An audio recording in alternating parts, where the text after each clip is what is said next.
जो तपस्वी अतिथि का सत्कार नहीं करता, पूज्य अतिथि का आदर नहीं करता है, अग्नि में आहुति दे, अर्घ देकर अतिथि का पूजन करे, ऐसा यदि वह तपस्वी नहीं करता है तो उस तपस्वी को दुस्साक्षी, दुस्साक्षी का अर्थ होता है झूठी गवाही देने वाला, झूठी गवाही देने वाले को नरक में जाना पड़ता है और अपने ही शरीर का मांस खाकर अपनी क्षुधा को मिटाना पड़ता है।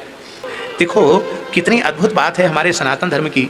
जो तपस्वी भौतिक सुख सुविधा संपत्ति से सर्वथा शून्य, कंदमूल फल का आहार करने वाले, जंगलों में रहने वाले हैं, वे भी अतिथि का सत्कार करते हैं। आप चाहे जितने अकिंचन हो, गरीब हो, कुछ चीजें ऐसी हैं जो आपके पास हमेशा रहती है। तृणानि भूमि रुदकम बाग चतुर्थी च सुंदरिता। आपके पास बढ़िया गलीचा नहीं है, गद्दा तकिया कंबल नहीं है, आप घास बिछा दो बैठने के लिए अतिथि को। घास भी नहीं तो भूमि, हाथ से ही थोड़ा धरती को साफ कर दो, बैठो महाराज। उदकम, कुछ नहीं तो जल पिला दो। और इतना भी तुम्हारे पास नहीं है तो मीठी वाणी बोल दो, भाग चतुर्थी च सुंदरिता। ये चीजें कभी किसी के घर में कम होती नहीं है। अतिथि देवो भव, अतिथि का सत्कार करना चाहिए। भैया बुरो मत मानियो, हम लोग जो हैं अपनी कमी बता रहे हैं। हम लोग दूसरों के घरों में जाएंगे, भक्तों के घर में, तो हम अपेक्षा रखेंगे कि हमारा बहुत आदर सम्मान हो, बढ़िया निवास की जगह, बढ़िया बाल भोग के समय बाल भोग। हमारे मूल पुरुष पहाड़ी बाबा कहते थे, कभी घी घना, कभी बुट्ठी चना, कभी वो भी मना।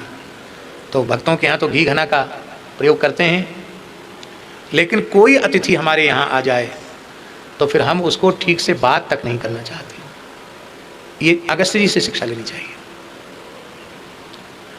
आप किसी गृहस्थ के घर में गए तो उसने आपका आदर सत्कार किया, तो कोई भी भक्त प्रेमी आता है, बिना श्रद्धा के तो कोई आएगा नहीं। तो हर आश्रम में रहने वाला व्यक्ति यह समझे कि यह हमारा ही पूज्य अतिथि है और सर्वस्याभ्यागतो गुरु, इसके साथ हम इतना अच्छा मृदु व्यवहार करें कि ये प्रसन्न होकर यहाँ से जाए। उससे जय जयकार किसकी होगी? किसकी होगी? गुरु जी की होगी कि नहीं होगी? और लोग कहते अरे गुरु जी का भगत है, गुरु जी जाने। गुरु जी नहीं है, महाराज नहीं है यहाँ, झल्ला के बोलेंगे चलो चलो भीड़ कर रहे, भगो यहाँ से। भाई बहुत प्रीति पुजाए वे पर पूजी वे पर थोर। आप खुद तो पूजना चाहते हो और दूसरे का आदर नहीं करना चाहते हो। इसलिए प्रत्येक आश्रमवासी को आगंतुक अतिथि का सत्कार करना चाहिए, उससे मृदु व्यवहार, मीठा व्यवहार करना चाहिए।